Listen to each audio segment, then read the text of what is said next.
Assalamualaikum warahmatullahi wabarakatuh. Yang terhormat Bu Irma Safitri Sadikin.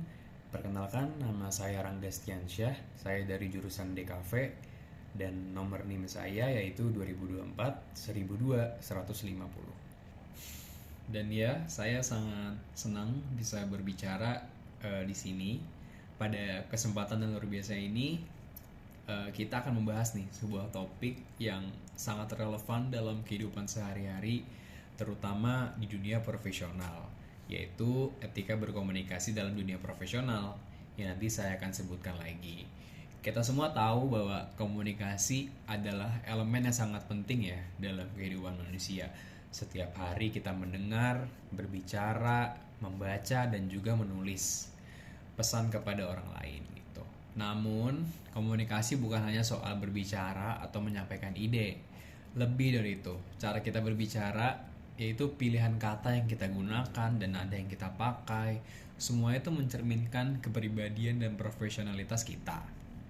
Karena pernah nggak sih kalian Anda berada dalam situasi di mana pesan yang ingin Anda sampaikan ternyata disalahartikan oleh orang lain, atau mungkin Anda merasa bingung bagaimana cara berbicara dengan seorang tanpa menyinggung perasaannya gitu.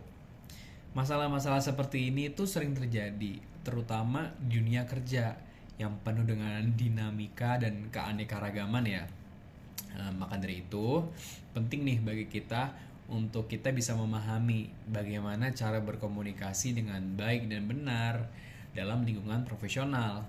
Komunikasi yang efektif bukan hanya soal berbicara dengan jelas, tetapi juga tentang memahami dan menghormati orang lain. Nah, itulah yang dimaksud dengan etika komunikasi gitu. Hari ini saya akan mengajak kita semua ya untuk menggali lebih dalam tentang apa itu etika berkomunikasi. Mengapa hal ini penting dan bagaimana kita bisa menerapkannya gitu dalam beberapa situasi yang profesional. Karena saya percaya dengan pemahaman yang baik tentang etika komunikasi, kita semua dapat menjadi pribadi yang lebih baik dan lebih profesional dalam setiap interaksi yang kita lakukan. Tanpa berlama-lama, yuk kita bahas. Baik, pada kesempatan kali ini saya ingin berbicara tentang sebuah topik yang menurut saya sangat penting dalam kehidupan profesional kita, yang mungkin beberapa orang itu miss akan hal ini gitu. Yaitu apa? Yaitu etika berkomunikasi dalam dunia profesional.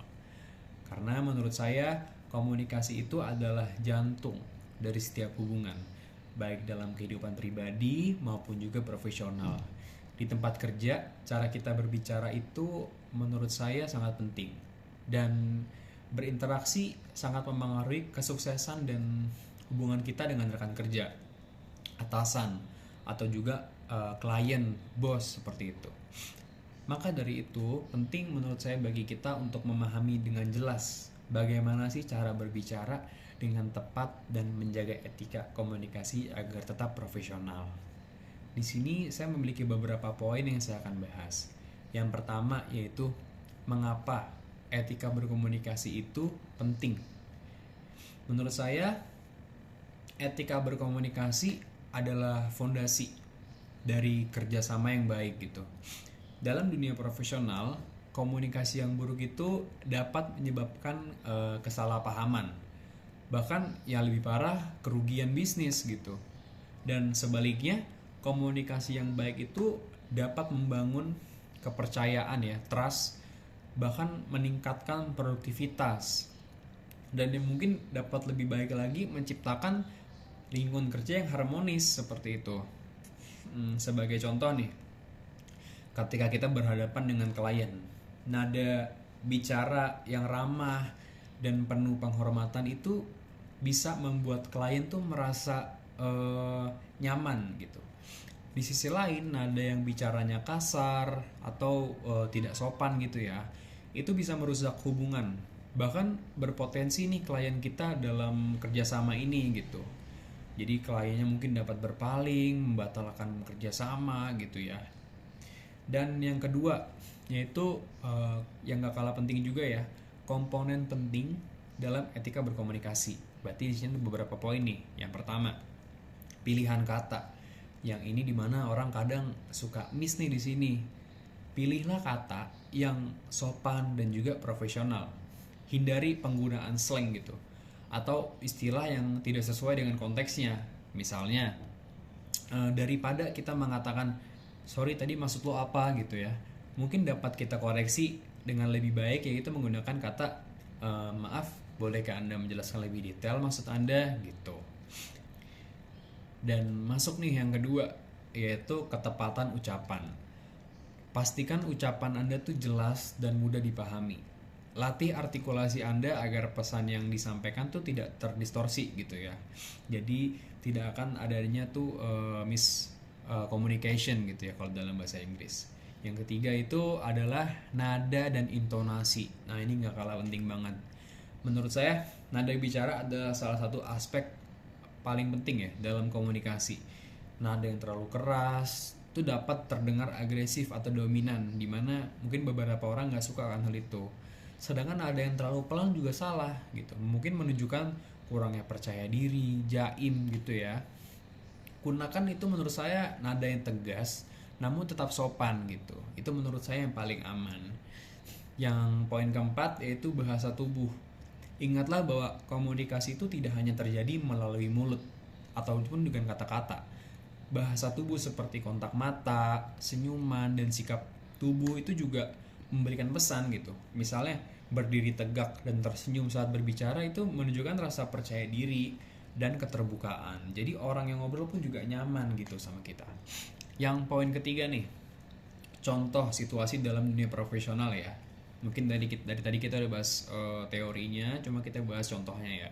Mungkin saat memberikan pendapat nih di suatu rapat ya, suatu forum gitu, sampaikan pendapat Anda dengan bahasa yang jelas dan yang terpenting logis gitu ya.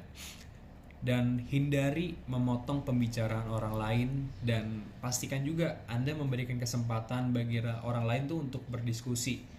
Berikan kesempatan orang lain untuk berbicara juga gitu. Yang gak kalah penting itu saat memberikan kritik atau masukan, itu gak apa-apa, tapi pastikan Anda melakukan dengan cara yang konstruktif gitu ya, dengan cara yang benar gitu. Jangan sampai orang yang kita kritik ini jadi tersinggung gitu. Contoh, saya rasa hasil kerja Anda sudah sangat baik, namun mungkin kita bisa mencoba pendekatan lain untuk meningkatkan hasilnya gitu.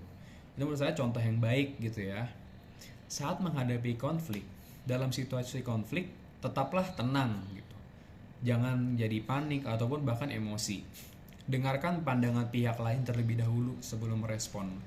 Hindari nada bicara yang defensif atau bahkan menyerang gitu ya. Poin keempat, tantangan dalam berkomunikasi profesional. Nah, ini tantangan ya. Tentu saja ada banyak ya tantangan yang bisa muncul. Salah satunya yang paling umum mungkin adalah perbedaan budaya dan persepsi ya.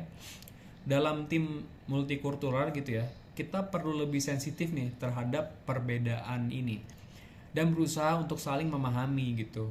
Kadang kultur yang biasa di Jakarta dengan orang yang di Jawa atau di pelosok itu beda tuh cara toleransinya antar sesama.